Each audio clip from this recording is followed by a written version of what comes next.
Tumayo na po tayong lahat.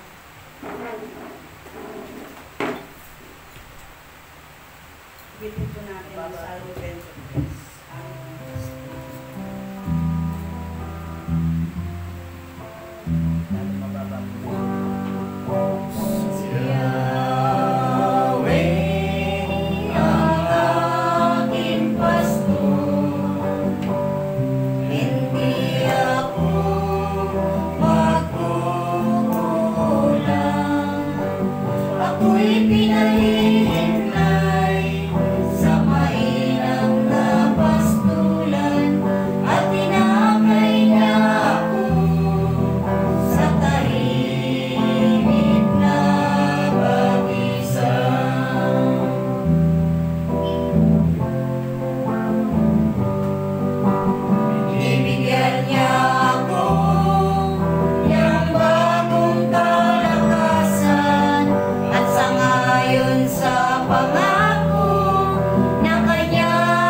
Magandang umaga po sa inyong lahat.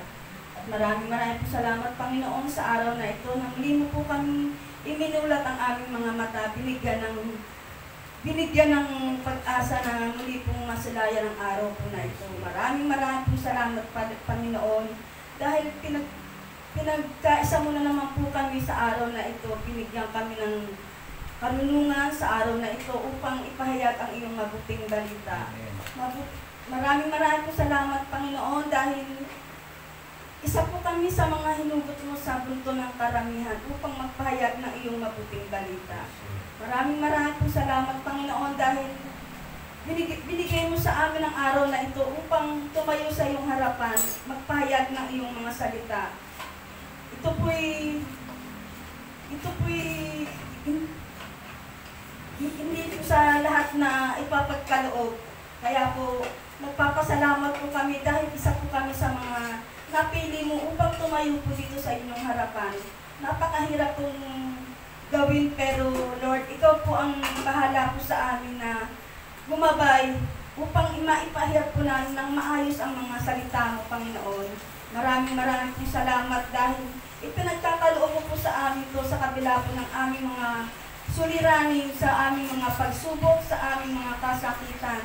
Maraming po salamat, Panginoon, dahil unti-unti pong nararamdaman po namin at inaalis mo na po ang mga kasakitan na yan. At sa aming pong mga kapatiran na wala pa, bigyan ko po sila ng pagkakataon na makarating din po sila sa gawain mong ito upang marinig din po nila ang iyong mga salita. Panginoon, hindi man po kami karapat-dapat na tumayo sa iyong harapan, pero nagpupumilit po kami dahil alam po namin na ikaw po ang aming taga-subaybay, taga-gabay po. Kaya po kami ay maasa lamang po sa iyo. At ganun din po sa iyo, Birheng Maria. Maraming po salamat po, Lord, sa ipinagkaloob po sa aming ina na si Birheng Maria upang siya po ang gumabay sa amin sa lahat po ng aming mga pagsubok na dinadaanan. At ganun din po sa banalang Espiritu na patuloy po na gumagabay po sa amin, sa bawat isa po sa amin. At sa mga tao pong gagamitin mo, Panginoon, bigyan mo po sila ng kalakasan. Sa mga tatayo po dito sa iyong harapan, bigyan mo po sila ng karunungang nagmumula po sa iyo, Panginoon. Bigyan mo po sila ng determinasyon sa mga sinasabi po ng bawat isa po sa amin, na bawat letrang bibitawan po namin ay ito po ay nagmumula po sa iyo, Panginoon. Umaasa po kami, Panginoon, na bibigyan mo po kami ng isang maluwag at maluwag na venue na paggaganapan po na iyong mga gawain, Panginoon. At ito po'y nararamdaman din po namin na malapit mo na pong ipagkaloob po ito sa amin. At ito po ang amin pong inaasahan, Panginoon, upang magkatipon-tipon po ang mga kapatiran, lalo-lalo na po ang malalayo. Hindi mo po nanaisin na magkaroon po kami ng hiwalayan na nagaganap na po ngayon. Kaya po maasa po kami, Panginoon, ikaw din po ang maggagawa ng paraan upang magkatipon-tipon po kami muli, na bibigyan mo kami ng isang lugar na magkakasya po ang lahat ng kapatiran, nasa malayo man po sila o sa malapit. Ito po inaasahan po namin at gagabayan mo po ang bawat isa po sa amin upang makarating po sila dito sa iyong gawain. At Mama Mary, ikaw po ang inaasahan po namin na tutupad po ng mga paggabay po sa amin. Gabayan mo po kami, bawat isa po sa amin, bigay mo po sa amin, lukuban mo po sa kami ng iyong kabanal-banalang Espiritu na nagmumula po sa iyo, Panginoon. Maraming pong salamat, Panginoon, sa mga taong ginagamit mo upang tumayo po rito at bibigyan mo po sila ng kalakasan ng kanilang pangangatawan, ng katalinuhang nagmumula po sa iyo, Panginoon. Maraming pong salamat. At sa mga oras po na ito, Panginoon, yung mga wala pa po, kayo po ang gumabay. Alisin mo po sa kanila ang mga hadlang na sa kanila pong dadaanan upang makarating din po sila sa gawain ng ito. Maraming pong salamat, Panginoon. Ngayon pa lang po ay hiniklaim na po namin ang mga katagumpayan ng mga gawain na ipagkakaloob mo po sa amin. Maraming pong salamat. Luwalhati sa Ama, sa Anak, sa Diyos, Espiritu Santo. Para sa unang-una ngayon, magpakailanman, magpasulang hanggan siya nawa. Luwalhati sa Ama, sa Anak, sa Diyos, Espiritu Santo. Para sa unang-una ngayon, magpakailanman, magpasulang hanggan siya nawa. Natin ang taka po namin, Panginoon.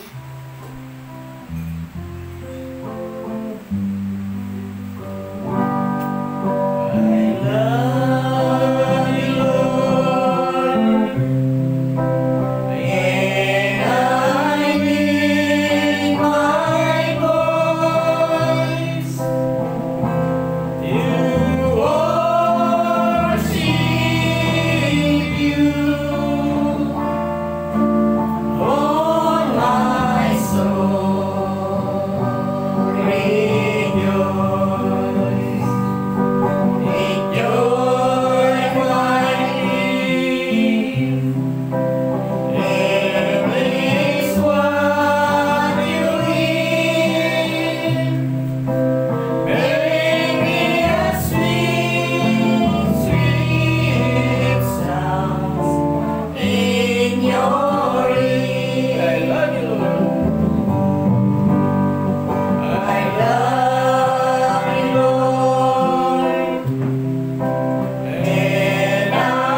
ngayon naman po ang ating Ebanghelyo, pagkakalog po natin sa ating kapatid, Sister Mira.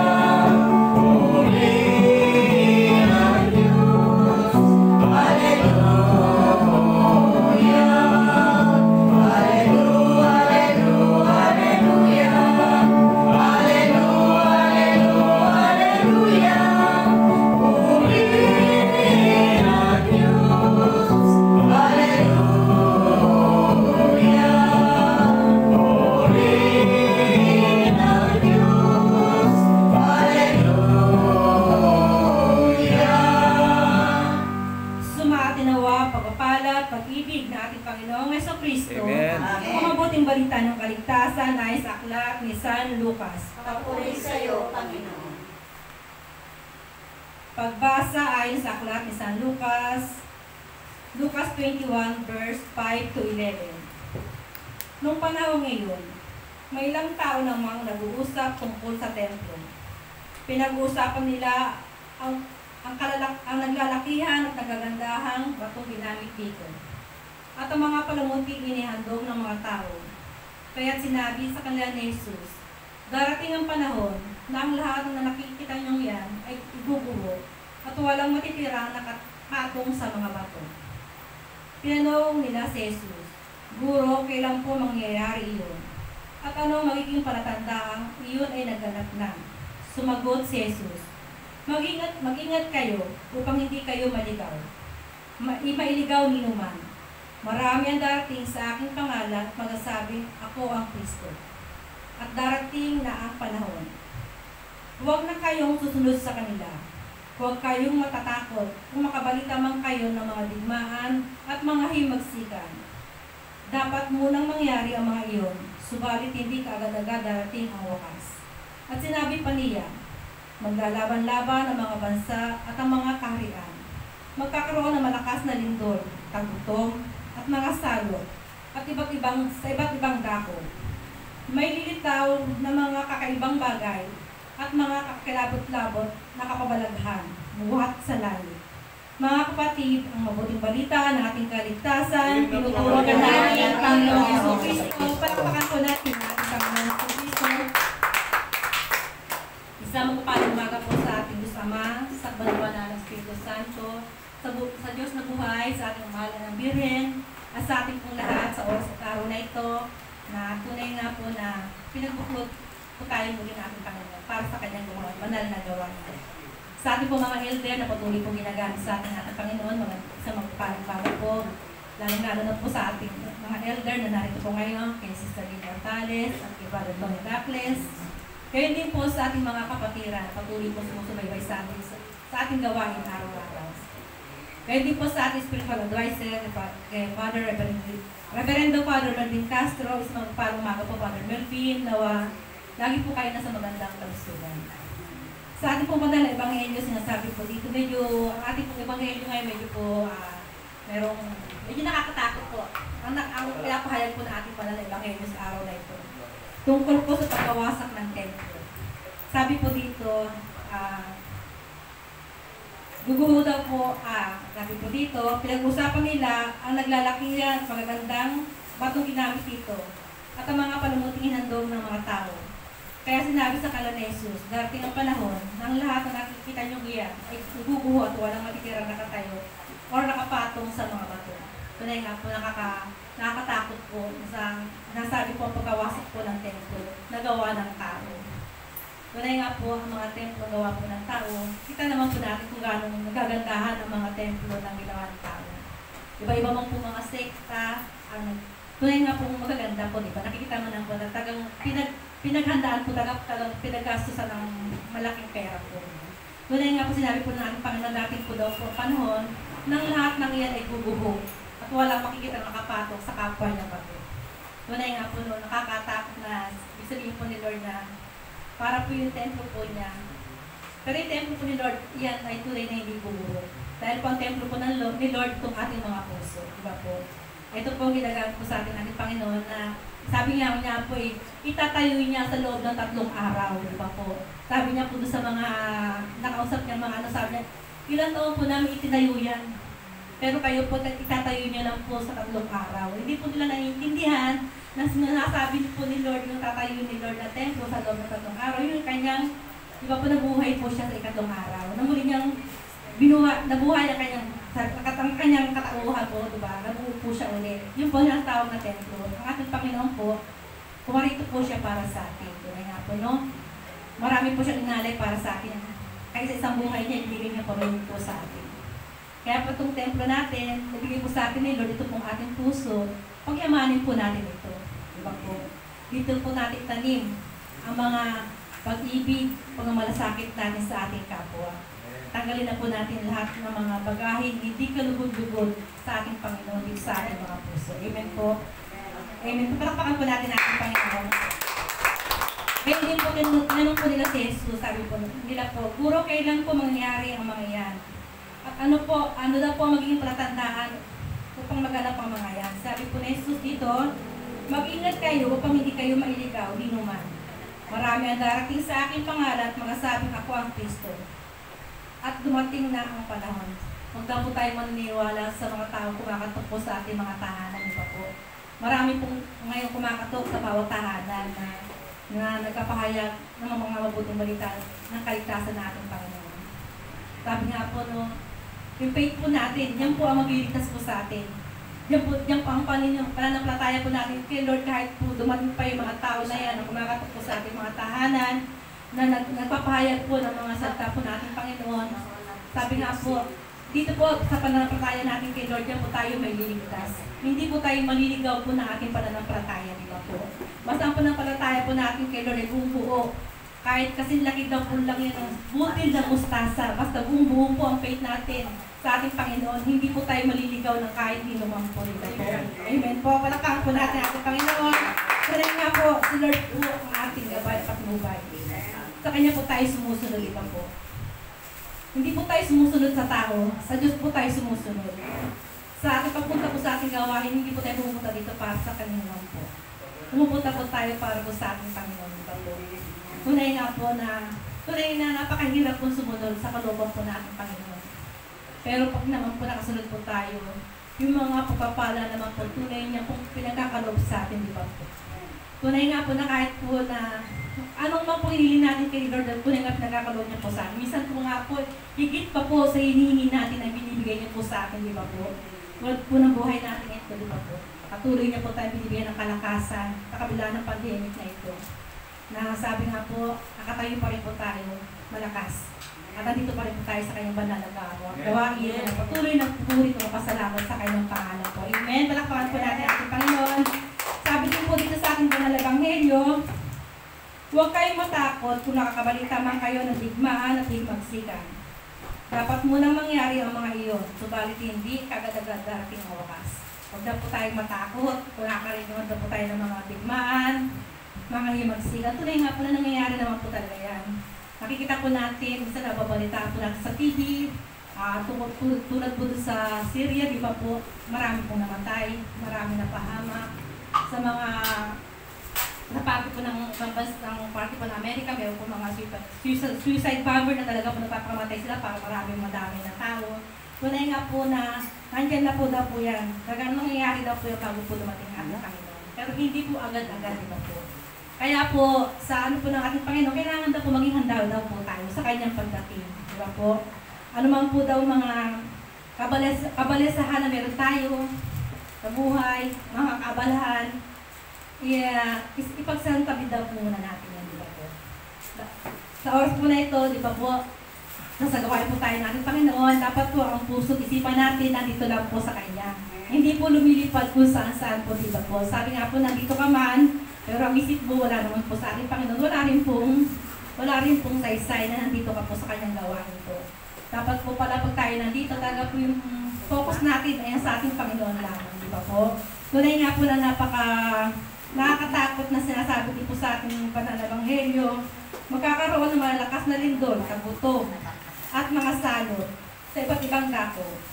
May lilitaw na mga kakaibang bagay na nakakakilabot at na kakabalaghan buhat sa langit. Tunay nga po, no?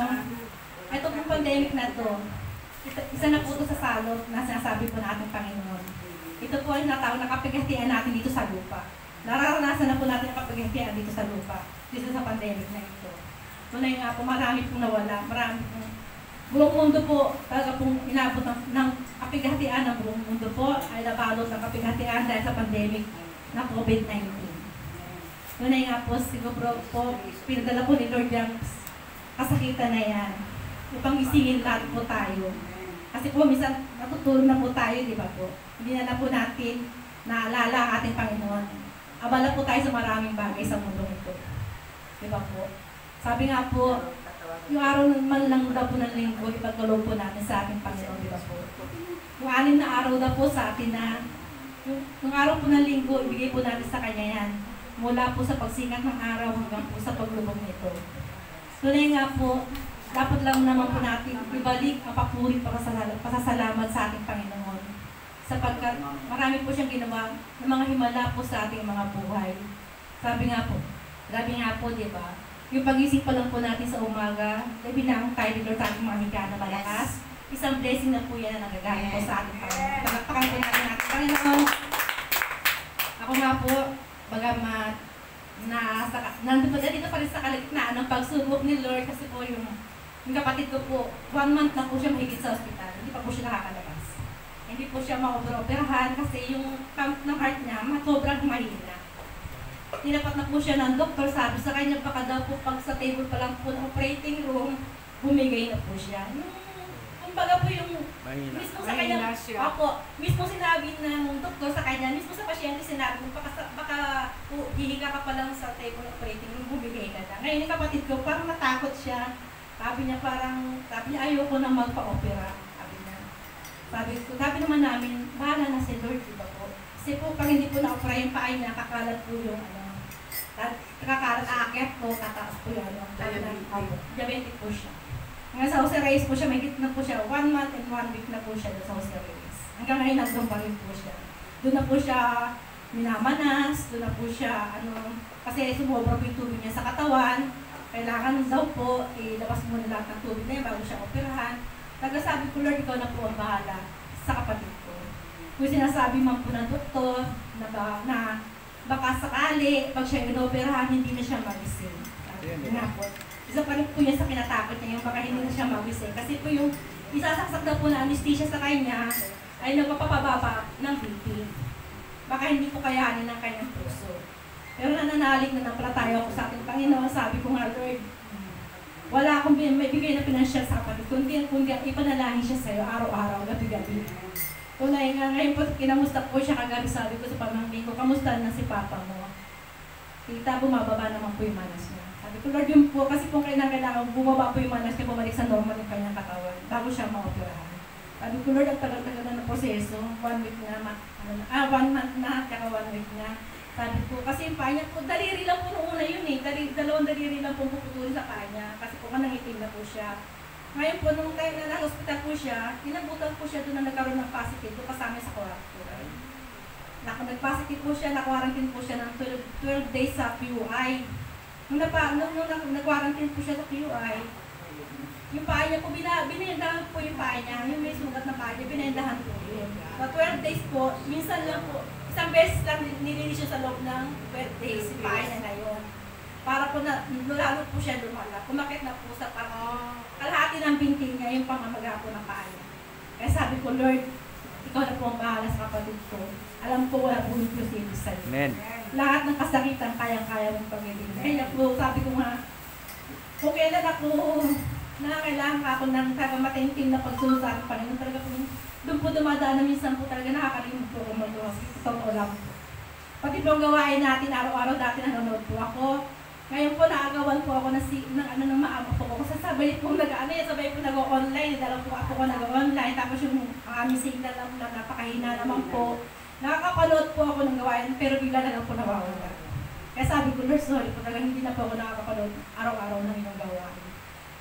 Pero alam ko po na hindi rin kinilor ng panalangin po namin kasi po tayo po mga kapatid. Talaga po itinataas ko po siya sa gawain po namin.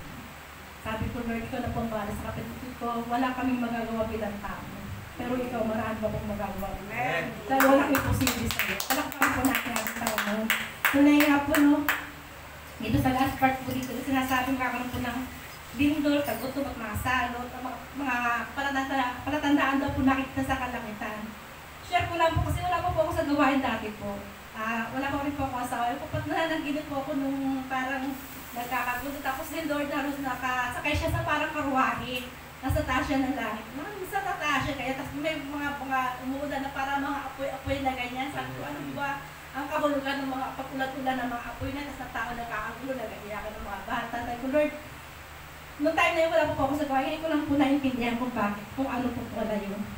Kung bakit, noong time na yun, nalaga pa ako na ano na sa akin ni Lord yung mga ganong bagay. Yung pala, may calling po pala ako sa aking Panginoon. Sabi ko nga po, no, dumaan man po mga pagsubok sa buhay namin. Sabi ko, kaya ako inalis sa Mindoro ng Lord. Kasi gusto niya bumalik po ako ng Maynila para sa kanyang gawain.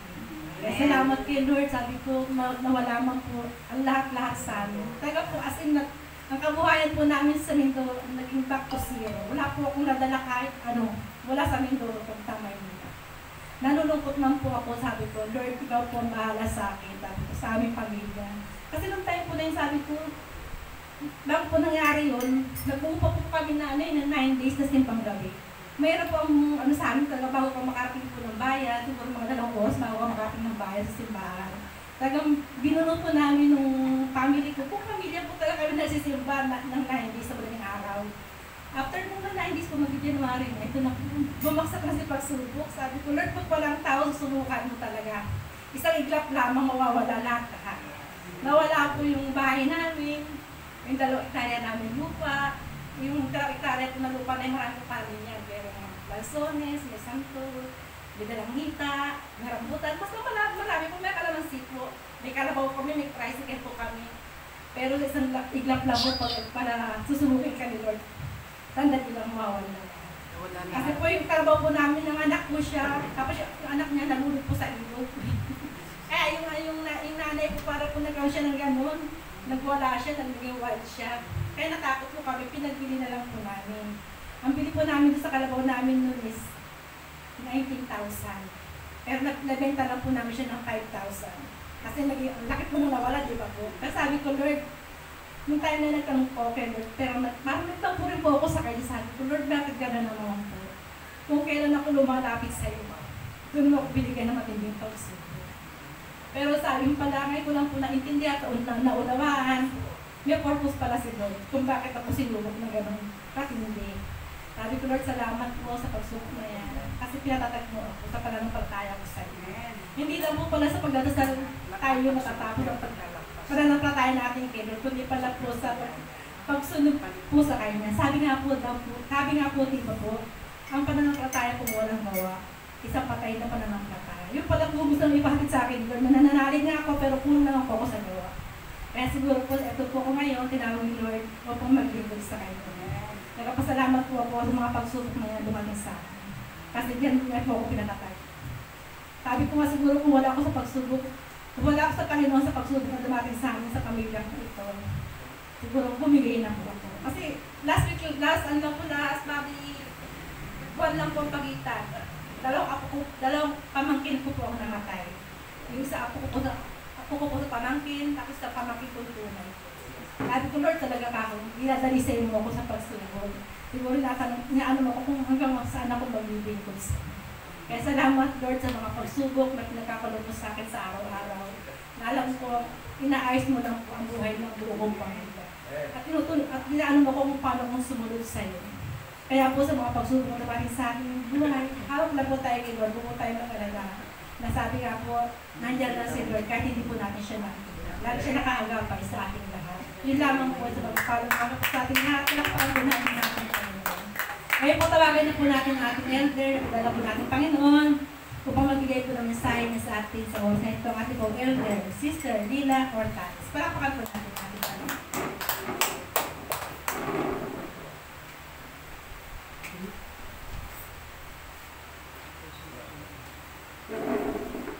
Awitin po natin ang Tower of Love.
Glory be to the Father, to the Son, to the Holy Spirit. As was in the beginning, is now, and ever shall be, world without end. Sa isang matagumpay na tinig, Glory be sa Ama, sa Anak, sa Espiritu Santo, para na sa unang-una, ngayon, magpakailanman, magpasawalang hanggan siya naman. Sa ngalan ng Ama, ng Anak, ng Espiritu Santo. Amen, amen, amen. At least, English tayo, no? Tagalog at English. Okay, caring. Magandang umaga po sa lahat ng naririto, sa lahat po ng nanonood live po sa ating SJN channel. At higit sa lahat po, magandang umaga po sa ating Spiritual Director, Reverend Father Melvin Castro. Okay po, welcome Tarlac Fellowship, malapit na po. Yung mga nanonood dyan, ano po, no? So, wait lang po, malapit na. Okay po, no? Sa umagang ito, ang pag-uusapan naman natin, ewan ko kung meron na kayong kopya, pero Actually, 2 years ago, naibigay ko na po ito. Sa building, meron po ako pagka naulit po yung mga topic, meron po ako nilalagay ng mga date. Yan po, sa pang-apat, etong araw na to, Carmona, 2018, sa amin sa Cavite, 2018 din, July din, December, November din, sa building po natin, July din, 2019. Okay po? So, napakarami. Maganda po yung mga nagtitake note. Ako rin po nagtitake note noon eh. Lalo na po yung mga seminar namin sa simbahan, mga kaparian, pagka nag-ano po ako, nagsiseminar po kami, ma-attend kami, so nagtitake note din po. Then later on, ano po. Therefore kaya power of love, kasi ang topic ko po ay the power of a positive attitude. No? Think positive. Yun yung attitude na dapat lagi nating dala-dala. Lalo na sa kasalukuyan. Lagi naman na sinasabi natin, huwag na lang, yung mga, kami po sa intercessory, pagka sinabi namin, after ng reflection ng bawat isa, okay, share kayo ng negative nyo at positive nyo. May mga kunyari sabi, hindi ko na yung negative, positive na lang para hindi na ano. So, dapat ang ating mga kaisipan ay laging positibo. Okay po, so meron tayong pagninilaya na 7 ba to or ano, sige po. Hindi ko lang po, sige, ano na lang po natin. Okay, yan. Number 1, paano po natin sa sarili natin, ma-inject sa sarili natin ang pagiging positibo sa buhay. Kahit na maraming mga problema, magiging positive pa rin tayo. Sabi nga, yung problema gawin negative yan, pero gawin natin positive. No? Yung problema, kaya nariyan yan, baka talaga wake up call din yan sa akin, baka talaga may nais ang Panginoon dahil sa problemang iyan. Okay po, so ano yung una muna na bilang pagiging positibong tao, ano ang unang gagawin? Be yourself. Sa sarili, be what you are. Kung ano ikaw, syempre alam naman natin na kung ano yung mali. Sabi nga ng mga sharing na yun, nagbago ako mula ng tinawag, gano'n mga. So kung paano tayong tinawag ng Panginoon na unti-unti naman yun, hindi naman abruptly yun na nagbago ka. Syempre, panatilihin natin yun, yung positive side na yun, na kung saan talaga natuto tayo ng mga bagay na kung saan mula doon sa mga katuruan. Sabi nga, ang isang taong positibo, sabi nga gano'n, kumbaga sa usapan ng tatay at anak, diba, yun yung naikwento ko, alam ko natatanda, diba yung bang sumigaw yung anak, biglang may narinig, kunyari, pangit. O diba, parang gano'n, sabi ng anak, ano yun tay? That is an echo. Sabi niya, echo yan, pero ang totoo, buhay yan. Yan ang ating buhay. Na ibig sabihin, anuman ang sinabi mo, babalik sa iyo yan. Anumang kaisipan mo, anumang ginawa mo, anumang mga pinagano, babalik sa iyo yan. Parang echo lang yan. Now, sinabi nga po, anong ginawa mo sa kapwa mo, gagawin din sa iyo yan. Kaya nga lagi natin sinasabing positive, magbigay ka upang ikaw naman ay bibigyan ng Diyos. Okay, so sinasabi nga, babalik nga, ang buhay natin, reflection ng lahat ng ating mga ginagawa. Kaya nga nakakatayo, kaya nga sabi nga, ang experience ni Sister Mira, ginawa ng Diyos yun para pala tayo may maikwento, para pala tayo may ma-share. Maaring yung share na yun, yung sharing mo na sinabi na yun, maging kalakasan ng kapwa mo yun. So yun lahat naman tayo, no? Sabi nga, it is not coincidence. Lahat ng mga nangyayari, hindi coincidence yan. Talagang plano ng Diyos ang mga bagay na yan, no? Kung nais mong malaman ang kasagutan ng mga nangyayari sa'yo, tumingin ka sa salamin, no? Para bang sinabi, nagtanong din ako, sabi ni Sir, nagtanong din, bakit Lord, tingnan mo yung sarili mo, kung gusto mo suntukin yung sarili mo sa salamin pa kita, gawin mo, no? Yun yung dapat, be yourself. Kailangan ko ano yung natutunan natin, dapat mayroon na talaga. Kaya nga sinasabi naman tagal-tagal na, hindi pa rin ba nagbago? Dapat may pagbabago. Bakit ba ganito na talaga ako, hindi pwede magbago? Di ba may talagang dapat magbago bilang ginagamit na ng ating Panginoon. Sabi po sa Kawikaan 23:17, anak, maging matalino ka at pag-isipan mong mabuti ang iyong buhay. Sabi nga ng isang author, si Stuart Johnson, our business in life is not to get ahead of others, no? Ang business natin hindi para maungusan yung iba. Di ba, yun ang karamihan nangyayari kasi, ano siya, quest, ako parang sa school, nagtatalo-talo, kailangan na, sa susunod, ikaw naman ang first honor. Sabi ni Johnson nga, our business in life is not to get ahead of others, but to get ahead of ourselves. Kung anong meron ka ngayon, mas makakagawa ka pa ng kabutihan mula sa sarili mo. Yun yung purpose mo na kunyari, ay nakatulong ako, ang sarap pala. Parang ang sarap pa ulit tumulong. Yung sa isip mo, ang sarap tumulong, kaya hindi lang isa ang tutulungan mo, yung dumarami. So you get ahead of yourself, na kung paano, ano pa ang pwede mong magawa. Sabi nga, to break our own records.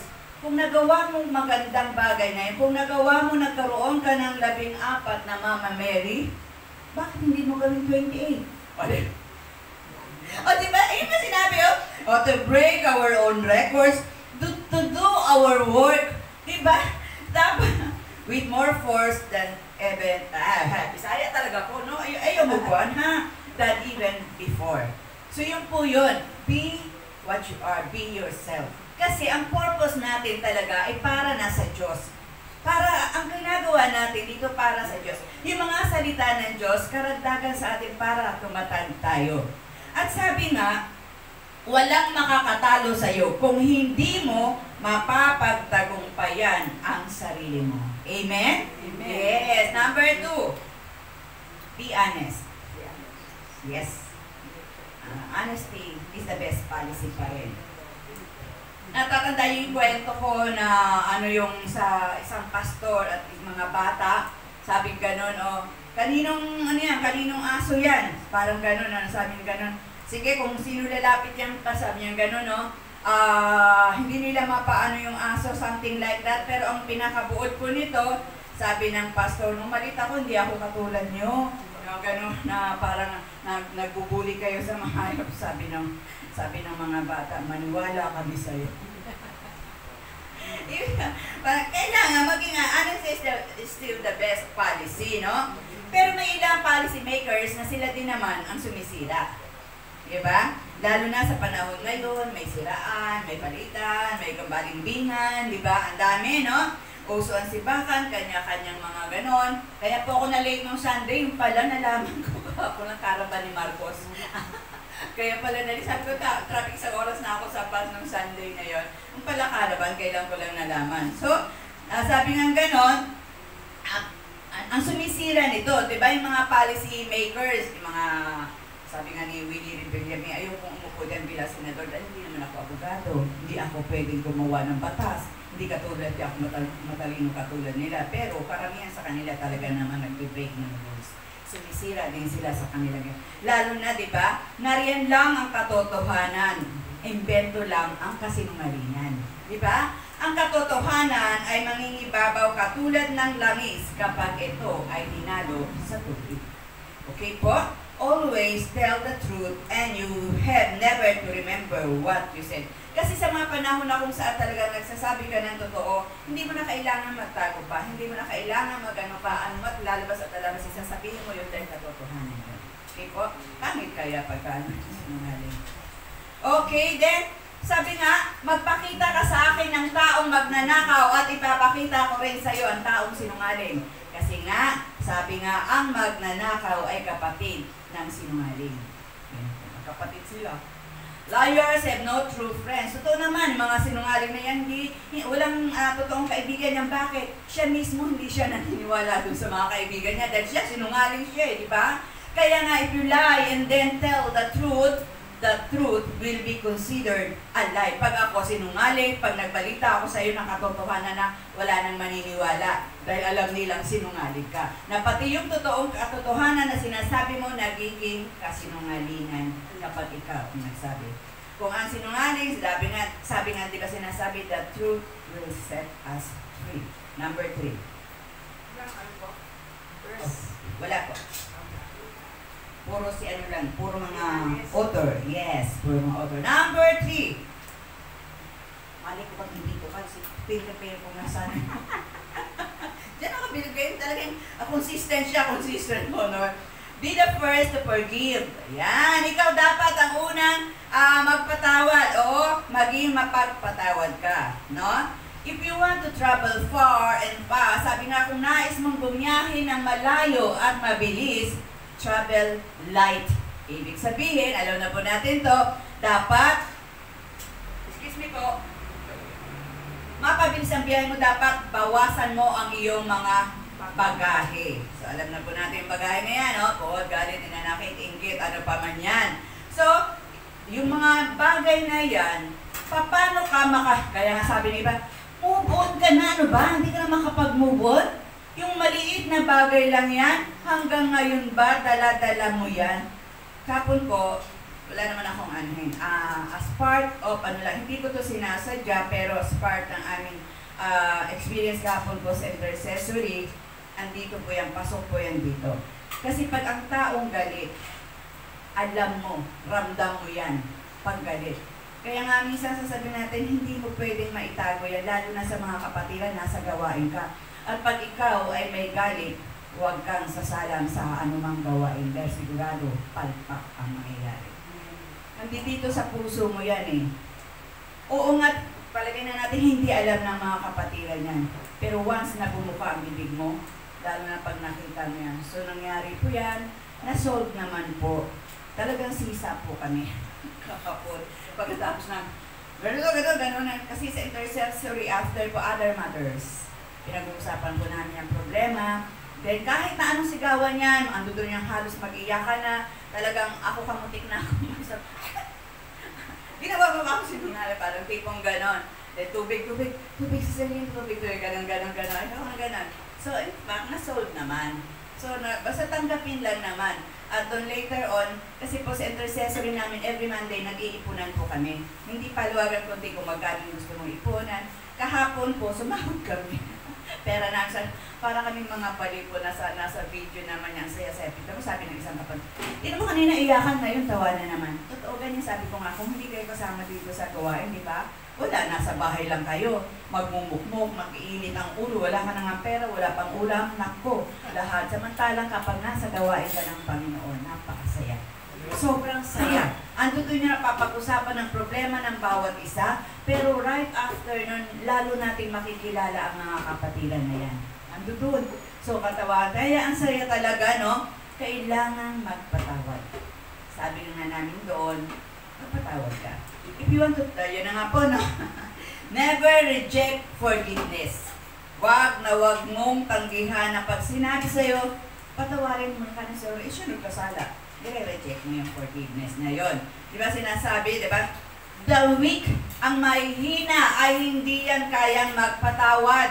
Kasi ang pagpapatawad ay isang karakteristik ng isang taong matapang.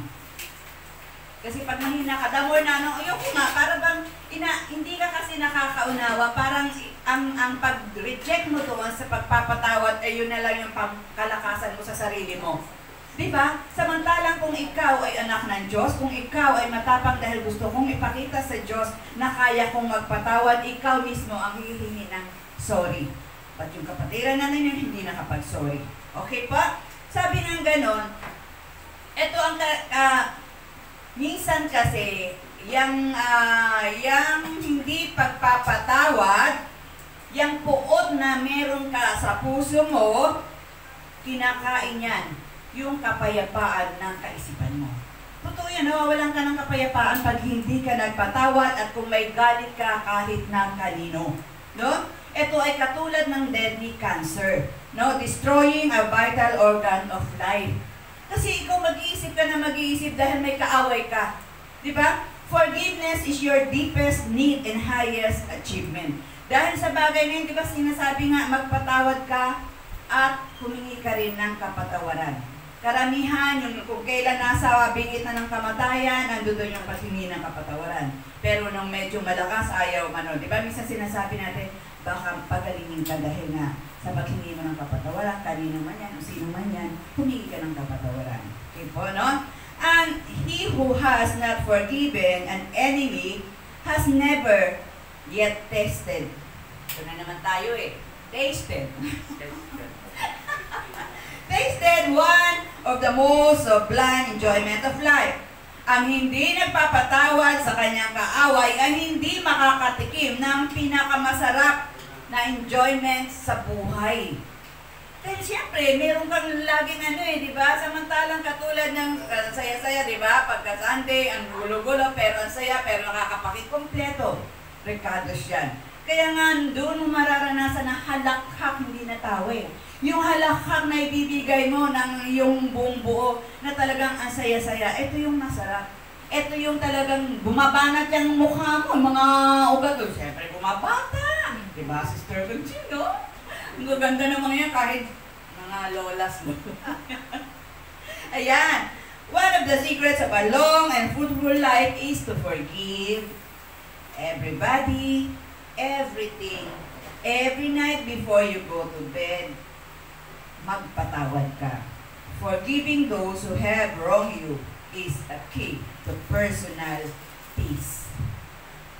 Sabi ni John Billings, mostly po kasi to puro sa mga may mga take note po ng mga author. There is no revenge so complete as forgiveness. Makukumpleto ang paghihiganti mo sa pamamagitan ng pagpapatawad. Kasi ikaw kung naghihiganti ka doon, samantalang ikaw pag nagpatawad ka, pag hindi ka pinatawad, basta ikaw masaya na ang buhay mo. May peace of mind ka na. Okay, humingi ako ng kapatawaran ko. Ayaw na patawarin. Okay lang. Basta ako humingi na ng kapatawaran. Ayan po, no? Unforgiveness blocks the blessing. Totoo naman, pag hindi ka nagpatawad, dahil nandiyan lahat, ang galit po, lahat yan sa... Walang blessings kang matatanggap. Whereas kapag ka nagpatawad ka, ay yung forgiveness ibinibigay mo, tanggap ang blessings. Bukas ang iyong third eye para sa mga blessings na darating. Ayan. Forgiveness does not change the past. Hindi ito nababago yung nakaraan, yung mga pangyayari. But it does enlarge the future. Mula doon sa karanasan mo, natuto ka doon, syempre lalawak ang iyong karanasan. Okay. Number 4. Be a giver. Okay. Alam naman po natin to, time, talent, and treasure. No, sabi ni Theodore Roosevelt, okay, nobody cares how much you know. Walang pakialam sino man kung anong nalalaman mo, kung anong pinag-aralan mo, kung ano pang mga school, kung galing ka pa sa ibang bansa nag-aral, until they know how much you care. Ang tao walang pakialam kung ano natapos mo, pero once na yung tao na yun nag-care sa'yo ng todo-todo, doon mo siya makikilala. Tingnan niyo si Isko, di ba? Sinasabi nga, true gawa, hindi ngawa ng ngawa, pero true gawa, doon siya nakilala. Nasabi ganun, kailangan ipakita mo yung gawa, hindi yung mga kung anong mga medalya na yan. Sabi nga, be a blessings in giving. Kapag ikaw ay mapagbigay, natural, alam naman po natin yan na ibabalik yan ng Diyos. Siksik, liglig, at umaapaw pa. Sabi ni Mother Teresa, so marami pong mga ito na lang po yung naging ko. Unless life is lived for others, hanggat hindi ka nabubuhay para sa iba, it is not worthwhile. Hindi ito kapaki-pakinaban. A self-centered life is totally empty. No? Kapag ikaw ay makasarili, wala ang mangyayari sa iyo. Yan. Marami pa rin naman ganyan kaya nga tayo ay humahayo. A good way to forget your troubles is to help others. Totoo yan pagkano, sige, ang dami, hindi lang naman sa pera, kaya nga sinabi be a giver, hindi lang naman time, hindi lang naman treasure, hindi lang naman sinasabi nga natin na talent. So maraming paraan para maging giver ka. Sabi nga sa Proverbs, ito na, sister. Proverbs 11:17, ang taong mabait ay nag-iimpok ng kabutihan. Ngunit winawasak ng marahas ang sarili niyang buhay. Yan, ang salita ng Diyos. Salamat. Amen. Alam naman natin na pag tayo ay kinuha na, kung talagang doon tayo Diba? Hindi naman itatanong kung ano yung napagtapos mo, kung ano yung mga kabuhayan mo. Hindi naman itatanong kung magkano ba ang naipon mo. Hindi naman itatanong yan.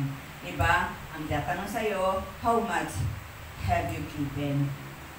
Mula doon sa kanan, not how much have you won, kundi how much have you done? Ano ba ang mga ginawa mo? Hindi yung mga accomplishment mo ang itatanong. Hindi ka tatanungin how much have you saved, kundi how much have you sacrificed para doon sa mga kapatid mo. Sabi rin ni Peter Marshall, the measure of life is not in its duration. Hindi nasusukat ang buhay natin sa haba ng ating edad. No? Siguro ang bait nga kaya pinapahaba ang buhay ng Diyos. Sabi nga ganon, but in its donation. Haba nga ng buhay mo, useless ka naman. Wala ka namang ginawa, di ba? The measure of life is not in its duration, but it is your donation. Anong naging silbi mo sa buhay na to, sa buhay na binigay ng Diyos? Everyone can be great because everyone can serve. Ito po yun tayo. Sabi nga, ang sukatan ng buhay, hindi ilang taon ang inilagi mo, kundi ano ba ang nagawa mo para sa kapwa mo. Diba? Yun yung pangalawang utos eh. Diba? Mahalin mo ang Diyos, then pangalawang mahalin mo yung kapwa. Number 5, don't make comparison. Huwag mong i-compare ang sarili mo sa iba. Ba't ang galing-galing ko naman? Hindi ako pinapatayo dyan. Baka meron pa ako malalaman. Or either pwede naman, gusto ko maging katulad niya. Gusto ko ganyan-ganyan talaga. Karamihan, pagka kasi kinumpare mo yung sarili mo sa iba, na hindi mo naman kakayanin, kawawa ka lang. Ikaw ang magdurusa. Kasi pinipilit mo, sabi nga natin kanina, be yourself. Tama na yan. Kung yan ang binigay ng Diyos, pagyamanin mo yan. Hindi yung magpapatangos pa ako ng ilong, kasi yan, kikipag-ano ako na para o diba, meron ako kasi sabi ko, may style naman, sabi ko, nasa screen tayo, konting ano naman. Okay po, so sabi nga gano'n, don't make yourself compare to others. Meron siya na wala ka, pero meron ka rin na wala din naman siya. Ganun lang yun eh. So, hindi mo pwedeng hanapin yung kanya sa'yo. Tapos gagawa ka na ng paraan kung anong man yung ano. Talagang merong matalino at merong hindi gaano. Walang bobong tao. Alam natin, di ba? Tamad lang mag-aral yun. So, ibig sabihin, may mas magaling, pero may meron din namang mas malala pa sa'yo. So, ganun lang yun eh, no? Sabi nga, sayang lang yung oras mo, wini-waste mo lang yung energy mo when you compare your life to that of other people. Lalo na yung mga iniidolo, bumibili ng kung ano-ano para magaya lang yung kanilang mga BTS, ano ba yung mga sa mga kabataan ngayon, di ba? Mga Pink Sister, ano yun? Pink ano yun? O, basta gano'n, di ba? Mga kabataan ang galing gumaya ng mga ganyang ano, lalo na ngayon sa mga TikTok, sabi nga gano'n. Okay, so, success is simply doing what is the best, no? And not worrying about what others are doing. Okay, next po. Sabi nga, happiness is not a reward. Yung kaligayahan na meron tayo, ito ay bigay sa'yo, ito regalo, hindi, di ba? Bigla na lang lilitaw yung kaligayahan, tawanan nga, it is a consequences. Doon sa mga ginagawa natin, doon sa kaligayahan, sa pag-uusap natin, kaya ka talagang nariligayan. Hindi ito bigay o parang gift yan sa'yo. No, hindi. Suffering is not a punishment. Akala natin mga sinasabi, punishment, pinaparusahan ako ng Diyos. No, it is a result ng mga ginagawa ng bawat isa.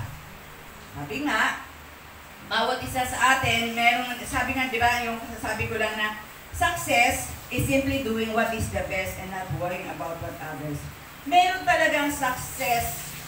Kung gusto daw natin na maging successful tayo, na maging happy tayo in a little way, alam niyo po, kasi nasa sa atin yung pagiging positive nga eh. Makikita at mararamdaman nyo sa loob ng inyong tahanan or either dito sa loob ng opisina, kapag nakita niyo yung mga bagay na yun, maliliit na bagay na yun, pag naisip mo yun, maliligayahan ka na. Maisip, oh nga naman, bakit ba namang problema ako? Isipin mo lang, tingnan mo yung mga bagay. Ano-ano ang mga bagay na yung nakikita natin sa tahanan? Nakikita natin dito na magkakaroon tayo ng positive effect. Una, electric fan. Diba? Nagpapalamig yan sa atin. Pag tumingin ka dyan, be cool. Cool ka lang. Kahit anong problema, cool ka lang. Electric fan. Another, kalendaryo. Pag nakita mo yan, ay, late na pala ako. Naku, kahapon pala yung aking topic ba daw? Be up to date. Kaya ka may kalendaryo, di ba? Kaya tayo tumitingin, doon pa lang maiisip mo na, guguhitan mo na yan, magiging successful ka, hindi ka mag-relate, hindi ka madi-delay. Be up to date. Pangatlo, relo. Be on time. Oy, late lang ako nung linggo sa Star Baby.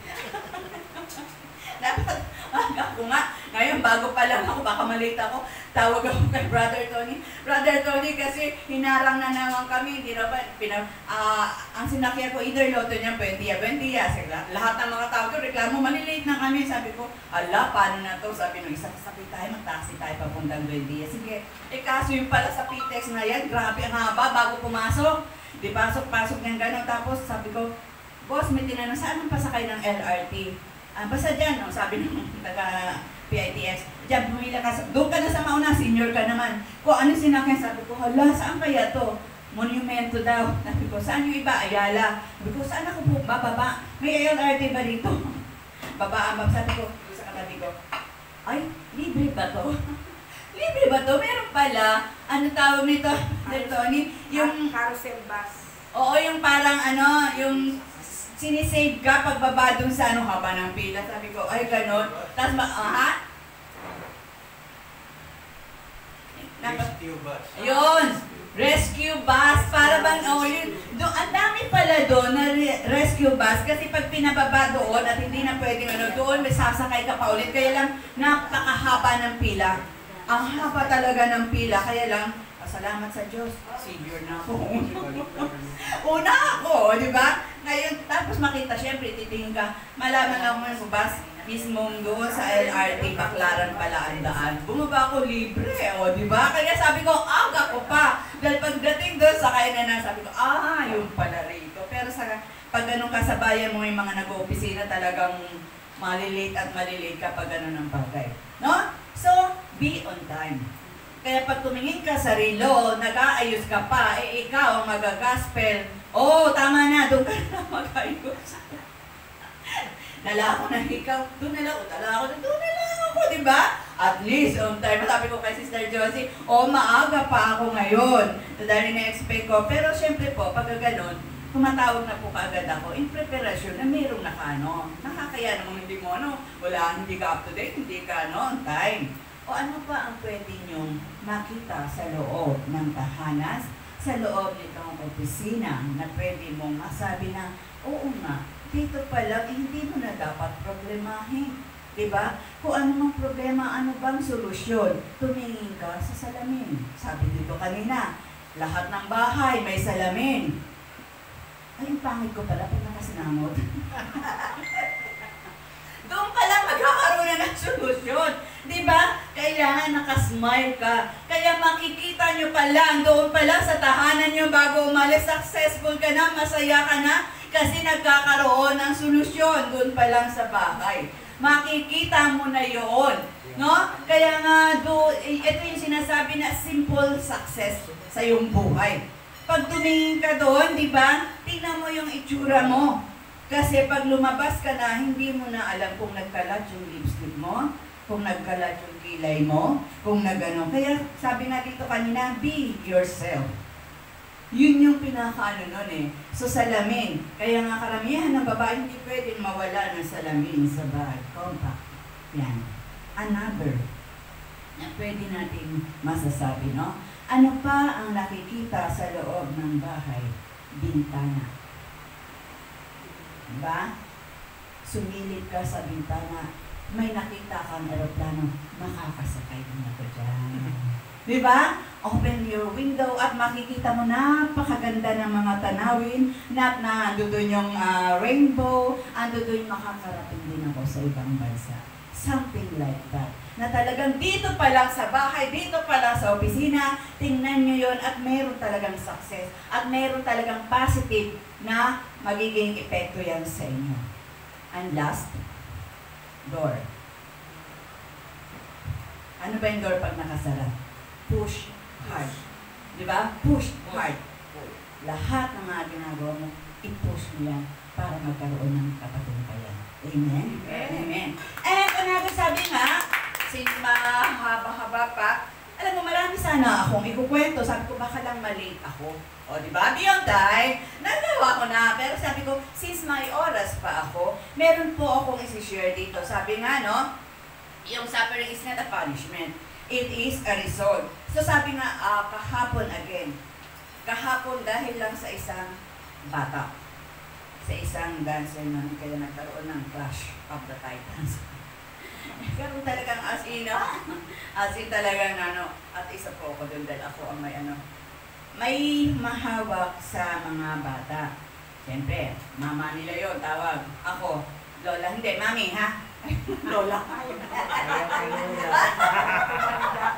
Huwag mo tawagin lola. Mami. Mami. Siyempre, kumbaga sa lola, huwag mong kakantiin yung apo ko. Yun po ang nangyari. Sabi ko gano'n. Matagal na yan ba ang mga batang yan dito sa conference? Kaya nga sinabi nga, sabi ko pa nga, di ba kaya nga sabi ng Panginoon, kumulat kayo sa batang ito. Sa bata ay pinaghaharian ng Diyos. So, bigyan po natin ng ano yung bata? B-A-T-A. Yan po. B, dapat maging bata tayo para yung success again ay makamtan natin. Ano ba yung bata? Bilang tayo, narito na sa ating Panginoon, sabi nga kanina, huwag ka nang maghangad pa ng iba. B, be contented. Maging kontento ka na kung anong meron ka, pag-igihin mo lang, huwag ka nang maghangad pa. Gusto kong magtrabaho abroad, ang sakit nga ng mga tuhod-tuhod mo, mag-abroad ka pa, merong iba dyan, andyan yung maliit naman, mag-abroad ka pa ba? Be contented. Sabi nga, yung karamihan na tayo ano kung cellphone ko, yung tawag nito? Keypad. O, keypad. At least may cellphone na ako, huwag ka namang hagad pa ng iPhone. Diba? Kung hindi mo naman kaya, hihinga mo lahat ng apo mo para ka lang magkaroon ng iPhone. Diba? Ay, nakahain ng ulam sa pag maghanap pa ng iba. Ano ba yan? Makontento ka na kung anong meron dyan. Sabi sa 2 Corinthians 12:9, my grace is sufficient for you. Sabi naman sa awit 23, second line dun sa ating Salmo 23, hindi ako magkukulang. Yun po yun, So, be sa bata, be contented. Kung ano meron tayo ngayon, kung ikaw, sabi ko kay Brother Tony, sana lahat ng mga coordinators, kung active lang ngayon, araw-araw mo bro, schedule yung mga yan. Para out na ako. Para hindi na kasi, lahat naman babalik yan. Sabi nga na, magbabalik yan. Babalik ka rin. Diba? Ito yung natin. Sama-sama pa rin tayo, diba? Okay, then A. Sa bata po, appreciate your blessings. Kung ano mga blessings, kaya nga lagi tayo nagpupuri pinasasalamatan ko ang Panginoon dahil eto, nakatanggap kami, ganito, yung mga bagay na ganon. Appreciate mo yun. Bilang isang bata, bigyan mo lang yung tuwang-tuwa na yan. Maging bata tayo. Di ba kahit ano ibigay mo minsan sa bata, tanggap yan, magpapasalamat yan. Ina-appreciate lahat yan. Kaya magkano pa yan pag natanggap ng bata, grabe, tuwan-tuwa na yan. Huwag mong tingnan ang blessings ng iba. Kasi pag ganoon ang gagawin mo, inggit ang iiral sa iyo. Sabi nga, kahit